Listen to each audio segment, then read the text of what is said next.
Opa! E aí, beleza, pessoal? Cronos Trader aqui para vocês. Sejam todos muito bem-vindos a mais um vídeo no canal. Galera, vamos dar sequência aqui hoje a nossa pequena minissérie aí sobre o poder do Price Action, tá? Então hoje aqui nós vamos falar a respeito do gatilho tipo 4. Essa aula ela é demasiadamente importante porque ela, na verdade, diante do mercado, quando acontece um gatilho 4, acontece, na verdade, um desarme da operação que a gente quer realizar. Então eu trouxe dois exemplos para vocês aqui, trouxe outros momentos aqui, né, que inclusive tivemos trades hoje aqui, né, em sala, tradezinho bacana. Então eu vou mostrar para vocês, se tivesse acontecido, como que a gente tinha que ter pensado em sair do trade. Beleza? O que é esse gatilho tipo 4? Então, se você é novo no canal, peço que se inscreva, beleza? Ativa o sininho aí de notificação, deixa o likezinho, posta o comentário aí, beleza? Se você consegue entender o que é o Price Action, se você não consegue, qual a sua dificuldade que você tenha em relação ao Price Action, posta aí no comentário se você tem alguma dificuldade. Se você entende o que é um topo, o que não é um topo, o que é um fundo, o que não é um fundo, qual fundo eu devo seguir ou não, quando que muda uma tendência ou não, beleza? Deixei nos comentários aí, agradeço vocês aí pelo engajamento que vocês possam colocar. Então, pessoal, olha só, sem mais delongas, vamos entrar aqui na questão do gatilho tipo 4 para vocês entenderem. Então, nas aulas passadas entendemos estruturas e tal, e a última aula é sobre o gatilho tipo 3. Então eu vou mostrar para vocês uma situação de um gatilho tipo 3 comprador e o que seria o gatilho tipo 4. Então, como eu disse naquela, já dei um preâmbulo disso, né, na aula passada, mas eu peguei aqui um ponto que aconteceu um gatilho 3 comprador e o gatilho tipo 4. Vocês vão entender qual é a lógica do assunto, ok? Aqui em cima, ó, gatilho 1 de venda, o preço retorna, gatilho tipo 3, tá vendo? Então aqui foi um gatilho tipo 3, mas eu quero mostrar aqui, ó, que aqui aconteceu o gatilho 4. Olha só como a regra é simples, galera. Se você chega, o mercado começa a fazer uma retração, óbvio, está fazendo uma retração. De repente você está pensando numa compra, seja por região de suporte, seja pelo que for. E você pensa nessa compra. Por exemplo, para esse topo, nós tínhamos um fundo anterior aqui, ó. Então ele não rompeu esse fundo de terciária e deixou aqui um candle stop. Quero pensar nessa compra. Direto no gatilho, eu já posso pensar na minha compra. Mas vamos supor que eu queira esperar na região um gatilho tipo 3. Show? Então estou nesse ponto, tendência terciária, meu ponto de candle stop. Se romper aqui, eu sei que o mercado virou nessa tendência, mas vamos lá. Eu quero fazer essa compra aqui, eu estou numa região de um possível suporte aí, ou liquidez, ou o que for. Eu quero operar gatilho tipo 3. O que é o gatilho tipo 3, turma? Olha só, o primeiro gatilho é o primeiro sinal comprador. Perfeito? Qual que é o segundo sinal que vai acontecer? Um gatilho tipo 2. O que é o gatilho tipo 2? É um gatilho que vai dar um gatilho de venda nessa região. Quando ele monta o gatilho tipo 3 de forma estrutural, ele vai construir uma estrutura de mercado. E para construir a estrutura, pessoal, ele tem que dar um gatilho de venda, certo? Porque daí ele faz um topo para mim aqui, e aqui nós temos um fundo. Show? Então, beleza, gatilho tipo 1. Olha só, vamos pegar só a sequência. Esse aqui é o gatilho tipo 1. Esse aqui é o gatilho tipo 2. E aqui na frente, quem é esse cara? O preço retornou, não rompeu o fundo, fez um fundo duplo e deu um novo gatilho de compra. Esse cara é o gatilho tipo 3. Então ele deu um gatilho de compra, deu o gatilho 2 que é o de venda e deu o gatilho 3 que é de compra novamente? Perfeitamente. O que não pode acontecer, turma? Que esta região não seja rompida e aconteça um novo gatilho vendedor. Certo? Então contabilizando, gatilho 1... gatilho 2 de venda, gatilho 3 de compra, gatilho 4. Ah, então isso aqui é o gatilho 4? Exatamente. Esse camarada é o cara que desarma a tua operação de compra. Esse gatilho de venda, ele não pode acontecer. Não é óbvio que ele vai fazer um topo mais baixo nessa circunstância. Feito isso, esse cara é o gatilho tipo 4. Então é simples assim? É. O que ele poderia fazer se fosse para armar uma compra novamente? Novamente me dá um novo gatilho comprador. Porque ele chegaria e faria um fundo mais alto para mim. Dando o gatilho comprador, esta venda se desarmaria também. Beleza? E quem seria esse cara? Se fosse para dar nome, seria um gatilho tipo 5. Beleza? Mas a gente não vai chegar nesse ponto de dar um gatilho tipo 5. Mas a gente sabe que se desse um novo gatilho de compra aqui, ele desarmaria essa venda. Então, na sequência de gatilhos, é onde o mercado mostra para você o interesse dele. Perfeito?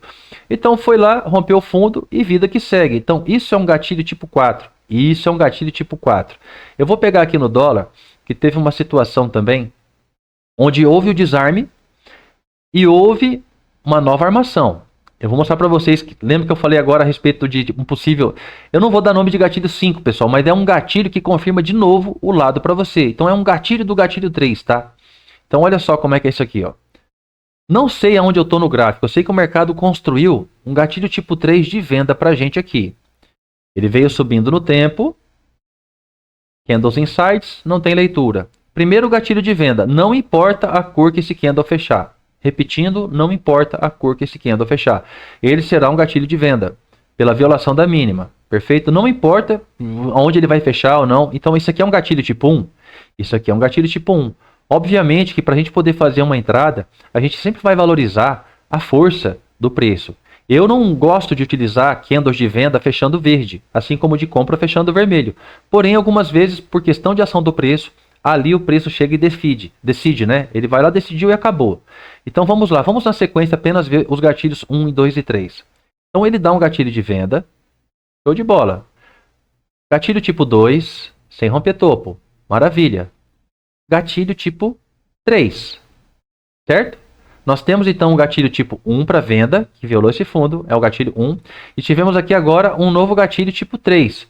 O que nós temos aqui? Uma venda, certo? Qual que é a obrigação desse preço? Romper fundos.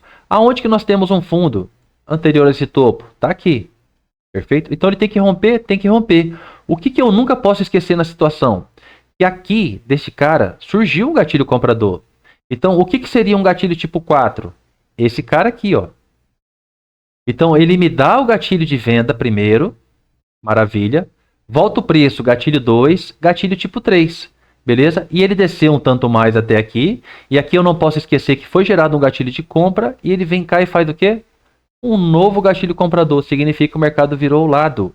Nesse instante aqui, ó, ele virou o lado. Houve um desarme nessa operação. Feito isso, eu posso até mesmo pensar nessa virada de mão aqui, ó, na minha entrada aqui de compra. Show? Então aí o preço continua a subir.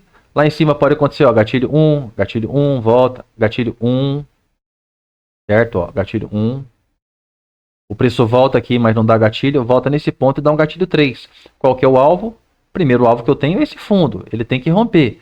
Beleza? Tem que romper. Aí ele pode buscar os fundos anteriores ou um fundo de secundária que a gente tem aqui para trás. No caso, o fundo de secundária para esse topo está bem aqui, tá? Foi onde a gente teve um gatilho estrutural nessa região aqui, ó, montada de pivô e tudo mais.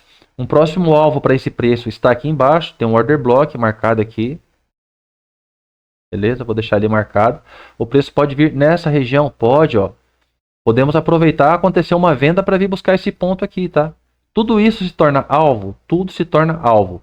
Enquanto não romper um topo agora, esse mercado estará caindo.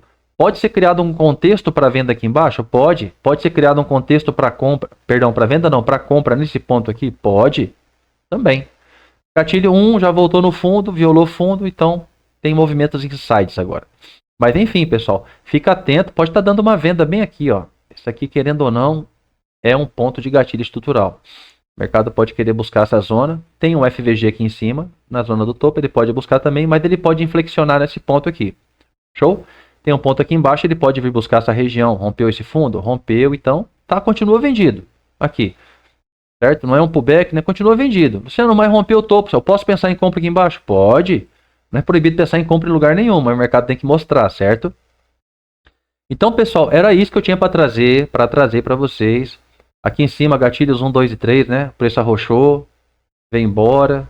Tipo, você faz um gatilho de venda desse, utiliza um gatilho de venda desse, e ele não rompe esse fundo e gera um novo gatilho de compra, o que a gente teria? Gatilho de compra, o não rompimento do fundo e um novo gatilho de compra. Isso aqui desarma essa operação de venda que a gente tivesse feito. Por quê? Porque aí você fica dependente de um novo gatilho vendedor para você poder continuar na história. Por exemplo, nessa situação aqui, ó, que o mercado deu o gatilho de 1 de venda, aí depois ele deu o outro 2 de venda, ele volta aqui para cima novamente e dá um outro gatilho de venda, esse mercado sem romper topo, ele poderia fazer esse topo e faria um topo mais baixo. Pode levar lá para o fundo. Se por acaso você está numa tendência de baixa, é esse tipo de situação que você quer num topo para poder vender. Maravilha? Ó, pode buscar a liquidez aqui em cima. Vamos dar uma olhada se ele vai dar uma venda aí. Eu vou acompanhar com vocês aí, tá ok? Nós temos o primeiro gatilho realzinho aqui que ele pode querer trabalhar, né? Ele não mitigou essa região. Se romper esse topo, ele volta para compra. Se não romper, continua vendido. Tá no ponto lá do FVG Inside que tem aqui, ó. Maravilha. Pode inflexionar a partir daí? Pode. Pode buscar liquidez aqui em cima? Pode. O que ele não pode é romper um candle stop aqui para cima. Então, um candle stop e rompeu, aí já rompeu o topo. Aí não tem mais o que fazer, ó. Bateu lá naquela regiãozinha lá do FVG. Já está reagindo o preço. Maravilha. Pode engatilhar uma venda aqui. Uma venda melhor seria aqui em cima, tá? Porque o alvo lá embaixo ficaria muito mais longo. Tá deixando essa região de fundo aqui para nós. E tem um outro fundo aqui que ele pode buscar, tá? Se por um acaso ele começa a fazer um pullback, ele rompe esse topo e começa a fazer um pullback, o que eu posso fazer, pessoal? Eu posso marcar essa região de topo aqui, ó, do jeito que esse mercado tá. O restante são tudo topos e fundos de terciária, tá? Esses outros topinhos e fundos que nós temos aqui, ó, é tudo topo e fundo de terciária. Então eu prefiro marcar o da secundária aqui em cima, tá? O preço pode ficar consolidado. Então marco aqui, é uma zona de topo, show.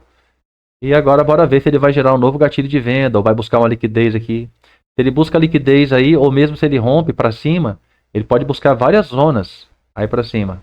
Perfeito? Se eu faço uma projeção de Fibo, eu vou ter as zonas de inflexão, certo? As zonas de exaustão são as principais aqui, né? Como eu já expliquei, mas eu vou trazer mais material sobre esse tipo de Fibonacci aqui, tá? Para vocês entenderem esses pontos de alvo. É como aqui agora, o mercado ele cria pontos de inflexão e esses pontos de inflexão estarão baseados nessas zonas de exaustão do 323% para baixo, pessoal. Ele pode exaurir e fazer um pullback um pouquinho maior, tá? Pode. Será que tem um outside aqui para mim projetar também, né? Um outside é um candle muito bom para se projetar, tá, turma? Ele pode mostrar muitas zonas assim para a gente que o mercado pode não somente inflexionar, mas criar estruturas compradoras. No caso aqui, para mim poder comprar, eu esperaria topo romper e tudo mais, ou um gatilho tipo 3 nervoso aqui, né, de compra bonito, né? Mas bora que bora. Pode acontecer essa vendinha aí. Enquanto isso, no índice, o mercado veio fazer um topo duplo. Pegou bem no gatilhozinho que eu tenho aqui estrutural. Cadê o gatilhozinho estrutural? Tá aqui o gatilhozinho estrutural. Veio na região dos 50% dele. Maravilha. O que ele fez aqui, turma? Bora ver? Opa. Bora ver junto aqui, ó. Como que ele deu essa venda pra gente aqui no índice? Tá? Primeira coisa que eu olho, já tá com falha ali no topo, beleza? Opa! Violou um fundo. Voltou. Gatilho tipo 3. Beleza? Após uma violação de fundo. Então, o precinho fez um pivô de baixa com isso aqui também. Então, você tem uma possibilidade de entrada. Para isso aqui tem, vai ter que romper fundos, né? Para esse topo aqui, ó. Como ele não rompeu esse de cá, nós temos esse fundo aqui, ó, como alvo. De qualquer operação de venda lá em cima, esse fundo aqui vai ser nosso alvo. Ele chegou no alvo. Qualquer venda na falha do rompimento do topo, pessoal, é o fundo que o mercado deixou como alvo. Ele falhou no topo aqui, tá? Esse aqui, ó, é o candle stop da operação. Ele não rompeu esse topo aqui, tá? Perfeito? Deu gatilho 1, 2 e 3. Para quem vai operar um gatilho 1, 2 e 3, também deu o pivôzinho de baixo. Show? Então era isso, pessoal. Gatilhos 4. Aprendam, essa circunstância aconteceu. Pode acontecer muitas vezes durante o dia. Ele vai ser um desarme da sua operação, tá ok? Forte abraço, um bom dia. Quem não for inscrito, se inscreva. Mais uma coisa, pessoal. Temos 12 vagas na mentoria. Lembrando todos que eu não sou vendedor de curso, eu sou professor. Quem quiser aprender, é só chegar junto. Com uma semana de live comigo, você vai entender que realmente eu sou um professor e não vendedor de curso, tá ok? Forte abraço, tamo junto.